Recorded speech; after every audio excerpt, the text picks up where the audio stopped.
कक्षा 3 में क्लास 3 में लिंग के भेद हम लोग देख रहे थे।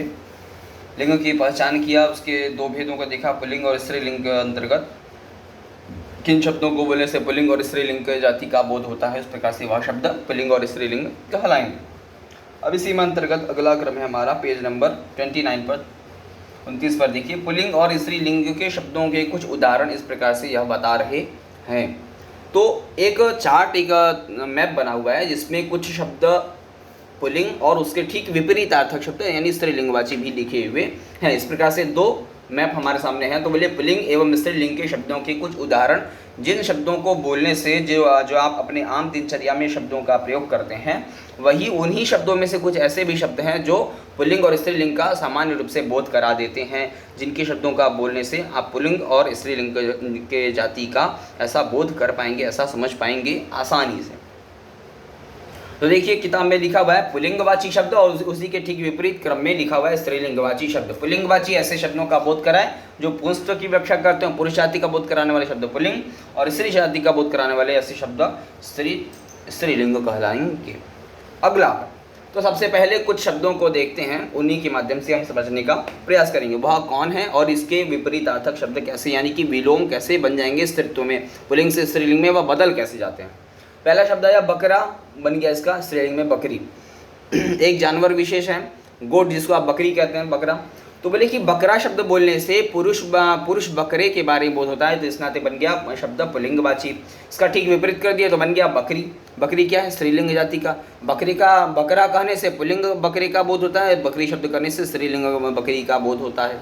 तो बकरा का पुल्लिंग शब्द और बकरी शब्द स्त्रीलिंगवाची है। तो इस प्रकार से आप समझ पाएंगे कि बकरा और बकरी दो होते हैं। या आप यही जानते होंगे कि शायद बकरी क्योंकि बकरी शब्द ज़्यादा बकरा कम बोला जाता है। तो इस प्रकार से बकरा भी होते हैं और बकरी भी होते हैं, जैसा लड़का लड़की, पुरुष स्त्री, उसी प्रकार से। तो बोले कि अगला शब्द आया मामा मामी, एक संबंध है परिवार में होने वाला।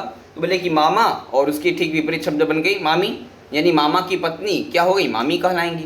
तो मामा शब्द कहने से पुरुष के बारे में किसी लड़के के बोध हो रहा है, पुरुष का बोध हो रहा है, तो मामा और उसकी ठीक विपरीत बन गई तो बन गया मामी। ऐसी कोई महिला, ऐसी कोई स्त्री जो मामी हो आपकी। अगला आया बेटा, ऐसा कोई लड़का बॉय जो पुत्र हो, उसको कहेंगे बेटा। बेटा माने पुत्र, सन बॉय। तो ऐसी कोई उसी की ठीक विपरीत कर दी, ऐसी कोई डॉटर, ऐसी कोई बालिका, ऐसी कोई लड़की जो क्या हो, लड़की हो, तो उसको कहेंगे बेटी। बेटा शब्द कहने से पुरुष के बारे में, लड़के के बारे में बोध रहा, बेटी कहने से स्त्रीत्व की विवक्षा, डॉटर के, गर्ल के बारे में बोध रहा, तो बेटी बन गया। बेटी शब्द क्या है, स्त्रीलिंगवाची है। अगला आया मौसा, जैसा कि मामा था एक संबंध में, उसी तरह मौसा भी एक पारिवारिक संबंध में आते हैं। तो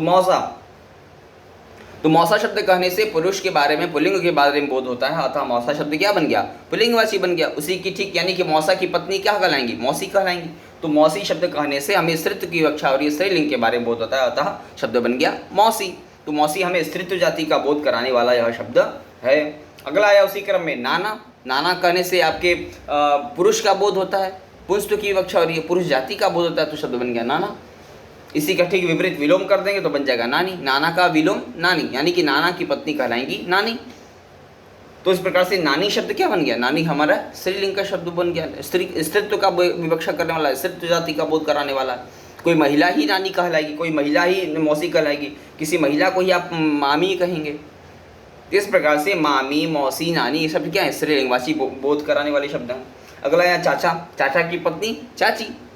तो उसी प्रकार से जैसे नाना की पत्नी नानी, तो बोले चाचा की पत्नी कहलाई हमारी चाची। तो चाचा शब्द को बोलने से पुरुष की विवक्षा और पुंस्त्व के बारे में बोध होता है। कोई पुरुषवाचक ही, कोई पुरुष ही चाचा कहला सकता है और उनकी पत्नी क्या होंगी, चाची कहलाएंगी।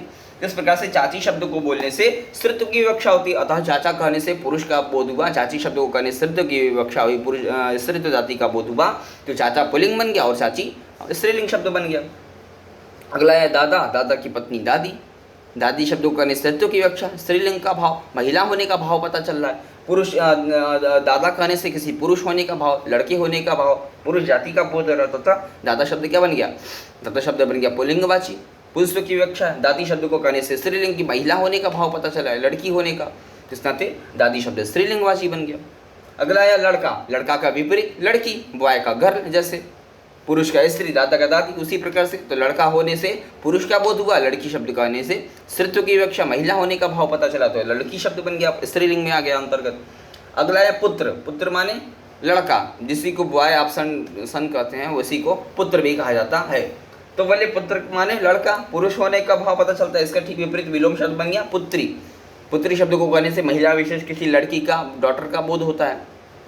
तो डॉटर का बोध यानी लड़की का बोध होने का मतलब है कि वह कहलाएगी पुत्री। पुत्र का विलोम पुत्री।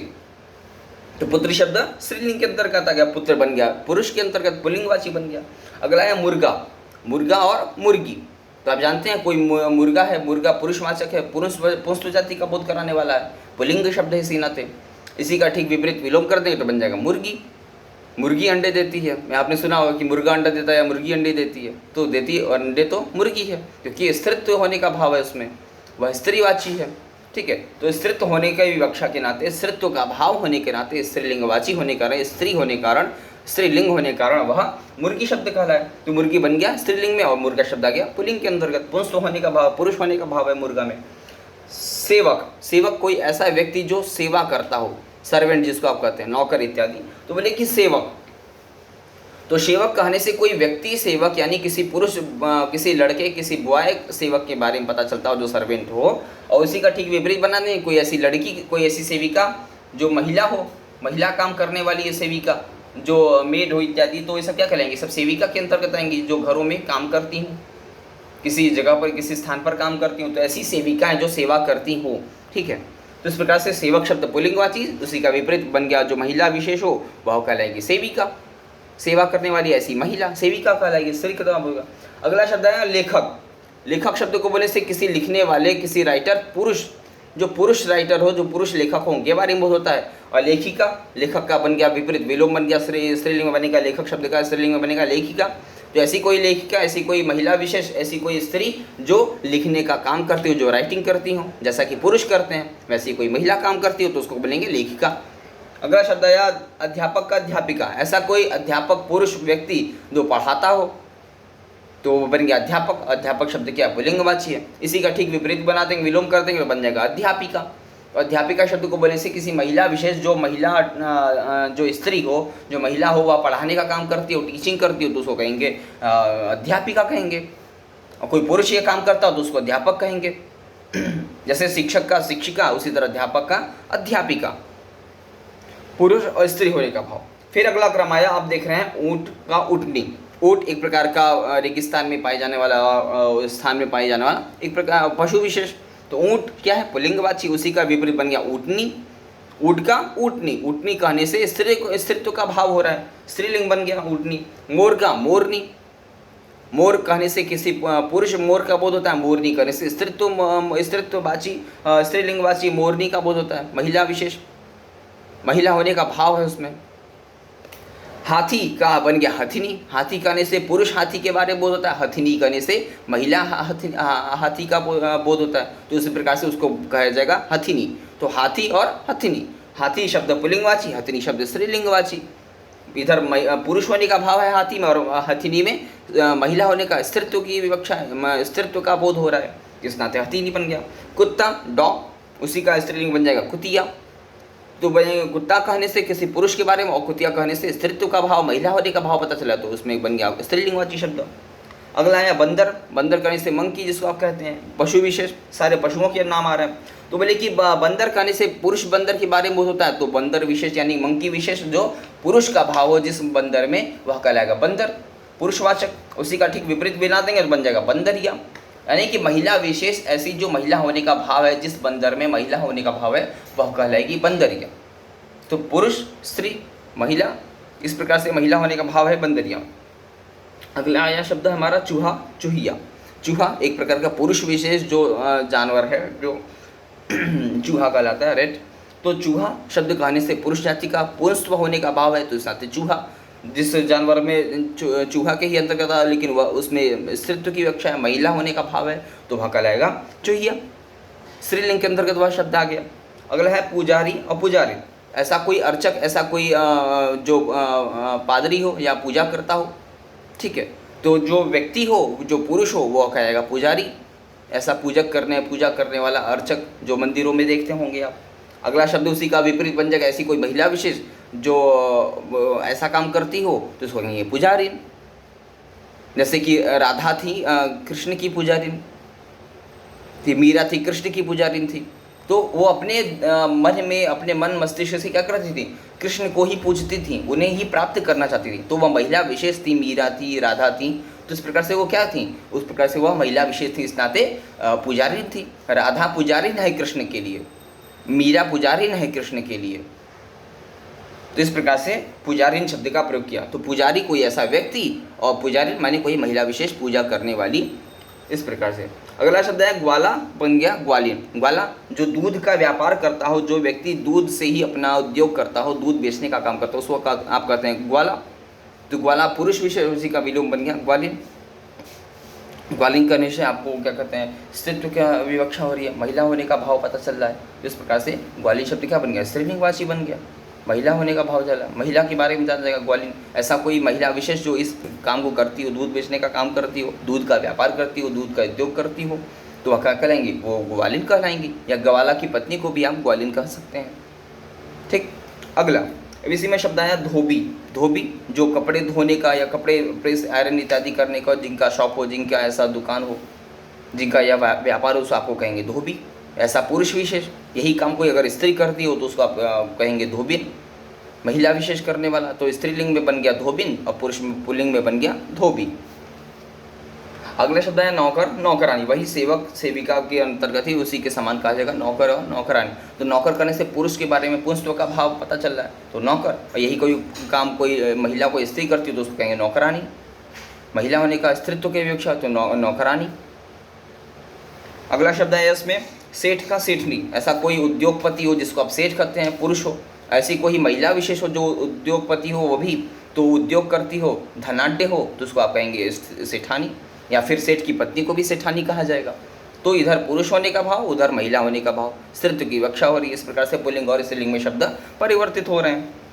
देवता का देवी, कोई ऐसे देवता जैसे मान लीजिए राम देवता है, राम भगवान है, देवता है, पुरुषवाचक है। उन्हीं का ठीक विपरीत उनकी पत्नी क्या कहलाई, सीता। राम की पत्नी का नाम सीता, तो सीता क्या है, देवता थोड़ी ना, सीता को देवी कहा जाएगा। तो ऐसी कोई महिला विशेष जो देवता के अंतर्गत, देवताओं के अंतर्गत आती है, वह कहलाएंगी देवी। और जो देवता हमारे पुरुष हैं वह राम। तो राम क्या है, पुल्लिंगवाची हैं, पुरुषवाचक हैं, तो देवता बन गए। अब सीता क्या है, देवी हैं, स्त्रीत्व के भाव, महिला होने का भाव है देवी में, सीता में। तो इस प्रकार से सीता कहलाई देवी। तो देवी सीता कहते हैं और पुरुष को देवता राम कहते हैं या देवराम कहते हैं, इस प्रकार से। अगला क्रम आया शब्द है नर और नारी। नर माने पुरुष, वही जो पुरुष है, बॉय है, लड़का है, उसको कहेंगे नर। नर माने मनुष्य, इंसान जो पुरुष हो, जो पुल्लिंगवाची हो। उसी का ठीक विपरीत बना देंगे। ऐसी कोई व्यक्ति महिला विशेष जो महिला हो, जो स्त्री हो, उसको कहेंगे नारी। तो नर और नारी, नर नारी सब ही पूजत हैं। तो नर भी पूज रहे हैं, मनुष्य भी पूज रहे हैं, व्यक्ति आदमी लड़के भी पूज रहे हैं, और नारी महिलाएं, लड़कियां, स्त्री भी सभी पूज रही हैं देवताओं को। नर नारी सब ही पूजत हैं, देवन कछु आन बड़ी। तो नारी शब्द को बोलने से महिला विशेष के बारे में इस प्रकार से बोध होता है। तो नर शब्द बन गया पुल्लिंगवाची और नारी शब्द बन गया स्त्रीलिंगवाची। इस प्रकार से हम लोगों ने करते करते पुल्लिंग और उसके ठीक विपरीत शब्द विलोम शब्दों को हम लोगों ने, देवता का देवी, महिला का पुरुष बन गया। इस प्रकार से पुल्लिंगवाची और स्त्रीलिंगवाची सभी शब्दों के क्रम को हम लोगों ने इसमें अंतर्गत देखा। इस प्रकार से पुल्लिंग और स्त्रीलिंग शब्दों को सामान्य रूप से इसी प्रकार से व्यवहार करने में हम लोग अपने आम दिनचर्या में बोलते हैं, जिस प्रकार से हम लोग इन शब्दों को समझ पाएंगे कि कैसा कौन शब्द पुल्लिंगवाची है। और उसके ठीक विपरीत बना दिया जाए तो विलोम शब्द, शेर का शेरनी, देवता का देवी, नर का नारी, नौकर का नौकरानी, चूहा का चूहिया, ठीक है। इस प्रकार से ऊँट का ऊँटनी। तो इस प्रकार शब्दों को बोलने से आप समझ पाएंगे कि कौन सा शब्द पुल्लिंगवाची के अंतर्गत है, कौन सा शब्द स्त्रीलिंगवाची के अंतर्गत आ रहा है। यह समझने में सहायता करेगा। जब हम इसको प्रयोग करेंगे, अपनी भाषा में इसको यूज़ करेंगे, तब यह हम समझ पाएंगे कौन शब्द पुल्लिंगवाची है, कौन शब्द स्त्रीलिंगवाची है, किस शब्द को बोलने से पुरुष भाग का भाव उत्पन्न हो रहा है, किस शब्द को बोलने से स्त्री का भाव उत्पन्न हो रहा है। उन भावों के माध्यम से भी हम इस बात को समझ पाएंगे कौन शब्द किस लिंग के अंतर्गत आते हैं।